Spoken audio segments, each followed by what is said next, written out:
Hello and welcome. DevOps series में आज से हम डॉकर स्टार्ट कर रहे हैं। डॉकर है क्या, क्यों यूज़ करते हैं, कैसे यूज़ करते हैं, कैसे डॉकर इंस्टॉल करते हैं और एक्चुअली हम अपने एप्लीकेशन का यूज़ कैसे करते हैं डॉकर की हेल्प से। बेसिक, बहुत ही सिंपल और बहुत ही बेसिक डेफिनेशन है कि जो हमारा डॉकर है या अब डॉकर कंटेनर्स आप कह लो, वो है वर्चुअल मशीन का रिप्लेसमेंट। वर्चुअल मशीन का रिप्लेसमेंट कैसे? जो एप्लीकेशन हम वर्चुअल मशीन में यूज़ करते थे उसको कुछ डिस्क देते थे, कुछ हम रैम और सीपीयू असाइन करते थे उस पूरे वर्चुअल मशीन को, फिर उसके ऊपर हम अपने एप्लीकेशन को रन करते थे और उसका ही रिप्लेसमेंट हम यूज़ करने वाले हैं कंटेनर्स में। जब आप अपने एप्लीकेशन को डॉकराइज कर देते हो तो हमें क्या मिलता है? एक डॉकर इमेज अपने एप्लीकेशन का, और जब उसको हम रन करते हैं तब वो हमारा कंटेनर रन होता है। तो उस एप्लीकेशन का हम बोलते हैं कि उस एप्लीकेशन का हमने कंटेनर रन कर दिया। तो जो वर्चुअल मशीन हम यूज़ करते थे, और इसमें एक चीज़ ये भी है कि जैसे मान लीजिए कि मैं अपने वर्चुअल मशीन में एक 100 GB हार्ड डिस्क या 50 GB, जितना भी आप एज्यूम कर लो, लेट सपोज कि मैं 100 GB हार्ड डिस्क देता था अपने वर्चुअल मशीन में। कुछ हमारे पास, अगर आप विंडोज़ यूज़ करते थे तो विंडोज़ में आप C drive, D drive use करते थे। अगर आप लिनक्स यूज़ कर रहे हो तो कुछ आपने स्लैश पार्टीशन दिया हुआ है, कुछ होम को दिया है, फिर स्वैप मेमोरी दी है, बूट पार्टीशन दिया है, और बाकी की स्टोरेज आपको मिलती थी यूज़ करने के लिए। उसमें आप जो प्री रिक्विजिट्स होती थी वो इंस्टॉल करते थे कोई एप्लीकेशन को चलाने के लिए। लेट सपोज कि डॉकर हमारा कैसे चलता है और पहले के एप्लीकेशन हमारे कैसे चलते हैं, उस पर डिस्कशन हम कर लेते हैं। जब हम कोई एप्लीकेशन विंडोज़ पे चलाते थे तो हम क्या करते थे? पहले हमें एक सर्वर की ज़रूरत होती थी और उसके बाद हम क्या करते थे? अगर वो .NET बेस्ड एप्लीकेशन है, जावा बेस्ड एप्लीकेशन है या किसी और प्रोग्रामिंग बेस्ड एप्लीकेशन है, तो उसकी जो प्री रिक्विजिट्स होती थी वो हम उस सर्वर पे इंस्टॉल करते थे और बाद में हम अपने एप्लीकेशन को डिप्लॉय करते थे और फिर हम वेब सर्वर के थ्रू अपने एप्लीकेशन को एक्सेस करते थे। बट डॉकर में क्या है कि आपको एक कोड, जो भी आपका कोड रहेगा, जिस भी प्रोग्रामिंग बेस्ड रहेगा, वो आपको डेवलपर से लेना है और किसी एक फोल्डर में रख के उसी फोल्डर के अंदर आपको एक फ़ाइल बनानी है, डॉकर फाइल, और उस डॉकर फाइल के अंदर आपको अपने एप्लीकेशन से रिलेटेड जो प्री रिक्विजिट्स हैं, जिसकी ज़रूरत है, वो सारी रिक्वायरमेंट्स आप लाइन बाय लाइन लिखते जाते हो और आपकी रिक्वायरमेंट कंप्लीट हो जाती है। फिर आप पोर्ट एक्सपोज करते हो कि किस पोर्ट पे आपको आपके एप्लीकेशन को चलाना है। उसके बाद डॉकर बिल्ड कमांड रन करते थे, तो जो आपका एप्लीकेशन है वो डॉकर इमेज में कन्वर्ट हो जाता है और फिर आप चाहे जब अपने एप्लीकेशन को डिप्लॉय करना है, डिप्लॉय कर सकते हो। तो उसको हम बोलते हैं डॉकर कंटेनर। चलते हैं एक इमेज के फॉर्म में, इसको हम अंडरस्टैंड करते हैं कि कंटेनर और Docker container versus virtual machine में डिफरेंस क्या है। जो ये हमारा सिनेरियो है वो हमारा वर्चुअल मशीन का सिनेरियो है और ये जो राइट साइड में है वो है हमारा कंटेनर का सिनेरियो। वर्चुअल मशीन को पहले हम डिस्कस कर लेते हैं। लेट्स सपोज कि हमारे पास एक सर्वर है जिसमें कुछ रैम लगे हुए हैं, कुछ सीपीयू है काउंट में, और उसके पास उसमें डिस्क स्पेस है। अगर आपको कोई एप्लीकेशन चलानी है तो एक सर्वर के ऊपर अगर आपको चलानी है तो इसके लिए आपके पास एक हैवी कॉन्फ़िगरेशन का सर्वर होना चाहिए। उसके ऊपर आप क्या करते हो? हाइपरवाइजर इंस्टॉल करते हो, चाहे वो VMware ESXi का हाइपरवाइजर हो या सिट्रिक्स का जेन सर्वर हो या फिर आप कोई और प्रोडक्ट का आप हाइपरवाइजर इंस्टॉल कर सकते हो। तो जो पहली रिक्वायरमेंट आती है, मान लो कि आपकी टीम में रिक्वायरमेंट आती है कि एक .NET एप्लीकेशन चाहिए, तो आप इंफ्रा टीम को ईमेल करते हो कि मुझे एक ऑपरेटिंग सिस्टम चाहिए। तो इंफ्रा टीम आपको ऑपरेटिंग सिस्टम प्रोवाइड कर देती है विथ सम CPU और मेमोरी और डिस्क, पूरी कॉन्फ़िगरेशन आपको मिल जाती है। उसके बाद उसमें जो पार्टीशनिंग करनी होती है वो करके देते हैं, जैसी आपकी रिक्वायरमेंट लगेगी कि आपको कौन से डिस्क में क्या रखना है, कौन से डिस्क में क्या रखना है, उस बेस पे आपको ऑपरेटिंग सिस्टम मिल जाता है। फिर आप क्या करते हो कि जो प्री रिक्विजिट्स है वो सब कुछ आप इंस्टॉल करते हो, उसके बाद आप एप्लीकेशन को इंस्टॉल करते हो। आपका एप्लीकेशन डिप्लॉय होने के बाद आप वेब सर्वर के थ्रू अपने एप्लीकेशन को एक्सेस कर सकते हो। फिर दूसरी रिक्वायरमेंट आती है डिफरेंट एप्लीकेशन की। पहले हमारी एप्लीकेशन .NET की थी, अभी हमारी एप्लीकेशन की रिक्वायरमेंट है जावा बेस्ड। तो आप क्या करते हो, फिर से इंफ्रा टीम को ईमेल करते हो कि मुझे एक ऑपरेटिंग सिस्टम चाहिए, तो फिर से वो आपको एक ऑपरेटिंग सिस्टम देते हैं। फिर आप बाइनरीज और लाइब्रेरीज और जो प्री रिक्विजिट्स है वो इंस्टॉल करते हो। इसके बाद आप अपने एप्लीकेशन को डिप्लॉय करते हो और फिर वेब सर्वर के थ्रू अपने दूसरे एप्लीकेशन को आप एक्सेस करते हो। सिमिलरली थर्ड एप्लीकेशन के भी आप मान लो कि आपको किसी डेटाबेस या फिर लिनक्स सर्वर की ज़रूरत है, तो आप लिनक्स ऑपरेटिंग सिस्टम इंस्टॉल करते हो। फिर से बाइनरीज, लाइब्रेरीज या फिर जो डिपेंडेंसी है, और फिर आप अपने एप्लीकेशन को यहाँ पे कॉन्फ़िगर करते हो, इंस्टॉल करते हो, फिर वेब सर्वर के थ्रू इसको एक्सेस करते हो। यहाँ पे कुछ चीज़ें हैं जो रिपीट हो रही हैं, वो है ऑपरेटिंग सिस्टम। हर रिक्वायरमेंट में आपको ऑपरेटिंग सिस्टम चाहिए होता है। तो अगर हम कंटेनर की बात करें तो इसमें आपका हार्डवेयर जो था वो सेम है। हाइपरवाइजर की जगह आपको सिर्फ और सिर्फ एक ऑपरेटिंग सिस्टम की ज़रूरत पड़ती है। उसके बाद एक छोटा सा एप्लीकेशन आपको इंस्टॉल करना होता है जिसको हम बोलते हैं कंटेनर इंजन, जिसका एक एग्जांपल है डॉकर। एक बार आपने अपने सिस्टम पे डॉकर इंस्टॉल कर दिया तो ये डॉकर आपका जो कंटेनर इंजन है ये kind of hypervisor he work करता है, बट इसके बेनिफिट्स अलग हैं। जैसे यहाँ पे हाइपरवाइजर पे आपको बार बार ओएस इंस्टॉल करना होता है, तो यहाँ पे अब आपको कोई ओएस इंस्टॉल करने की ज़रूरत नहीं है। आप अपने एप्लीकेशन को कंटेनराइज करके डायरेक्टली आप अपने एप्लीकेशन को इस ऑपरेटिंग सिस्टम पे रन कर देते हो। तो ये क्या करता है, कंटेनर इंजन आपका इसको हैंडल करेगा, और दूसरा एप्लीकेशन आप रन करोगे तो इसको भी वो हैंडल करेगा। ये तीसरे भी एप्लीकेशन को, या जितने भी एप्लीकेशन आप रन करोगे सबको हैंडल करेगा, और एक एप्लीकेशन दूसरे एप्लीकेशन को बिना कोई हार्म पहुंचाए या कोई डिस्टरबेंस दिए इंडिविजुअली ये रन करता रहेगा। इसमें आपको कोई ऑपरेटिंग सिस्टम की ज़रूरत अलग से कोई पड़ती ही नहीं है। इवन अगर आपको ओएस की ज़रूरत पड़ी, मान लीजिए कि मैं आपको लैब में आगे दिखाने वाला हूँ कि इसी आपके सर्वर पे मुझे कंटेनर की हेल्प से उबंटू के 2 वर्जन, जैसे 2204 का वर्जन, या फिर 2004 या 2204, ये दोनों वर्जन की ज़रूरत पड़ी, या फिर 1804 की ज़रूरत पड़ी उबंटू में, तो आप डायरेक्टली ओएस भी यहाँ पे यूज़ कर सकते हो। आप सेंटोस भी यूज़ कर सकते हो, सेंटोस 7, सेंटोस 8, या जो वर्जन आपको चाहिए वो डायरेक्टली आप ओएस भी यूज़ कर सकते हो विदाउट यूजिंग हाइपरवाइजर। आप यहाँ पे ऐसा भी यूज़ कर सकते हो कि मान लीजिए कि आपको अपाचे की ज़रूरत पड़ी, तो पहले आप अपाचे के लिए क्या करते थे, ओएस इंस्टॉल करते थे, फिर अपाचे इंस्टॉल करते थे, और फिर उसमें आप सर्टिफिकेट्स वगैरह लगाते थे, और उसके बाद ही आप अपने एप्लीकेशन को एक्सेस कर सकते थे। कंटेनर के केस में क्या है कि आपको ओएस की ज़रूरत नहीं है, अपाचे का अपना खुद का एप्लीकेशन आता है, वो डायरेक्टली आप यूज़ कर सकते हो इस ऑपरेटिंग सिस्टम पे with the help of this container engine. इसमें आप डेटा बेसिस डायरेक्टली यूज़ कर सकते हो विदाउट यूजिंग ऑपरेटिंग सिस्टम। तो ये सारी बेनिफिट्स हैं जो कि हम देखने वाले हैं 1 by 1 इस पूरे थ्रू आउट कोर्स।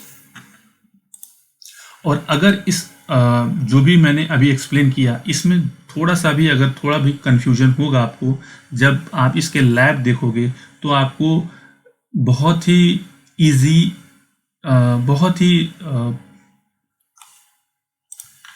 ही ईजी वे से आप अंडरस्टैंड कर पाओगे कि आप एक कंटेनर इंजन की हेल्प से आप different OS, different applications, different databases आप यूज़ कर सकते हो। तो पहले हम चलते हैं डॉकर इंस्टॉल कर लेते हैं, और उसके बाद की लैब हम देखेंगे 1 by 1। तो इंस्टॉल करने के लिए हमें चलना है ब्राउज़र पे, और यहाँ पे टाइप करना है इंस्टॉल डॉकर ऑन उबंटू। इस लैब में मैं आपको उबंटू दिखाऊंगा, और मैं डिस्क्रिप्शन में सेंटोस या फिर red hat kind of operating system के लिए मैं आपको जो भी स्टेप्स हैं वो मैं मेंशन कर दूंगा। तो इसके बाद हम चलते हैं डॉकर के ऑफिशियल पेज पे। आई मीन डॉकर इंस्टॉल करने के लिए। तो हमें क्या करना है, इंस्टॉल ऑन उबंटू, इस पे आना है। इसके बाद आपको स्क्रॉल डाउन करके आप चाहो तो ये पूरा डॉक्यूमेंट आप रीड कर सकते हो और जो भी स्टेप्स हैं उनको फॉलो कर सकते हो, ये सब आप अंडरस्टैंड कर सकते हो। तो हमें सेंटोस पे इंस्टॉल करना है। तो यहाँ पे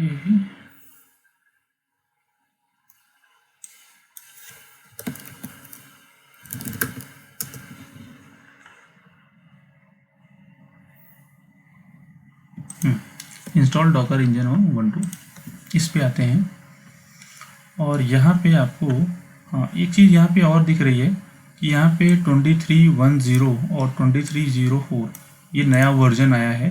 हम क्या करने वाले हैं, जेमी जेली बीन पे इंस्टॉल करने वाले हैं। और अब हम यहाँ से इसको स्क्रॉल डाउन करके नीचे आ जाएंगे और यहाँ से हम एक स्क्रिप्ट डाउनलोड करेंगे। यहाँ पे आपको एक स्क्रिप्ट दिख रहा होगा ये, ठीक है। इसको करेंगे कॉपी और अब आएंगे अपने सिस्टम पे। तो पहले यहाँ पे डॉकर कमांड रन करके देख लेते हैं कि अगर हमारे सिस्टम पे इंस्टॉल होगा तो कुछ ना कुछ आउटपुट देगा।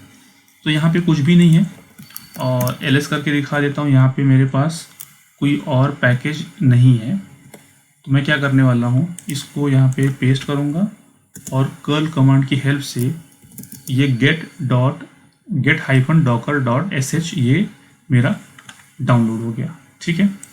इसके बाद ये कमांड रन करके आप अपने डॉकर को ड्राई रन कर सकते हो। ये पूरा का पूरा स्टेप आपको दिखाएगा। इसके बाद हमें क्या करना है, आप इस कमांड को यहाँ से डाउनलोड कर सकते हो और उसके बाद ये कमांड रन करके आप इसको एग्जीक्यूट कर सकते हो, तो आपका डॉकर इंस्टॉल हो जाएगा, ठीक है। तो जो हमारे पास पहले से यहाँ पे फाइल आ गई है, इसको चाहो तो आप यहाँ से रिमूव कर सकते हो और यहाँ पे जो स्टेप्स दिया हुआ है उसको आप फॉलो कर सकते हो, दोनों सेम है। तो यहाँ से यहाँ पे जो ये सिर्फ इतना चेंज है कि इसका आउटपुट इसने get-docker.sh पे दिया है। देखिए दोनों सेम कमांड है। फाइल हमारी डाउनलोड हो चुकी है। उसके बाद हमें सिर्फ ये कमांड रन करना है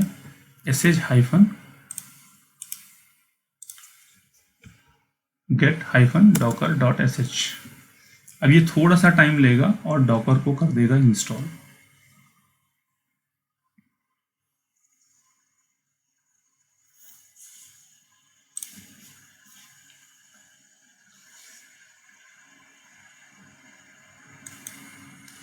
और ये हमारा डॉकर हो गया इंस्टॉल। थोड़ा सा स्क्रॉल अप करके आएंगे तो यहाँ से ये मुझे कुछ डॉक्यूमेंट बताएगा कि हमारे डॉकर का वर्जन क्या है, इंजन वर्जन क्या है।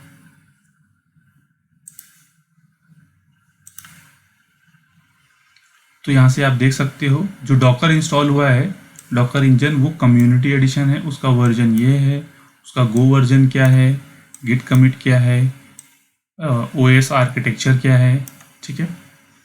तो ये हमारे कंटेनर का वर्जन क्या है, ठीक है। तो इस तरीके से आप यहाँ से डॉकर इंस्टॉल कर सकते हो। तो जो डॉकर का पहला कमांड है वो है इटसेल्फ डॉकर। जब आप डॉकर रन करते हो तो यहाँ पे आपको कुछ सब कमांड्स मिलते हैं जो आप डॉकर के साथ यूज़ कर सकते हो। Docker attach, commit, CP, create, diff, event, export, ऐसे बहुत सारे कमांड है जिनका हम यूज़ 1 बाय 1 करने वाले हैं। और कुछ मैनेजमेंट कमांड है जो बिल्डर है, कंपोज है, कंटेनर है, इमेज है, ये सबसे इम्पोर्टेंट है जिसकी हेल्प से आप इमेज क्रिएट करते हो। बिल्ड भी है, वॉल्यूम, नेटवर्क, ये सारा कुछ है, ठीक है। इसके ऊपर आते हो run, exit, PS, build, pull, push, image, log in, log out, ये सारे कमांड्स हैं। तो यहाँ पे इन्फो है और वर्जन है। तो अगर आपको चेक करना है docker-info,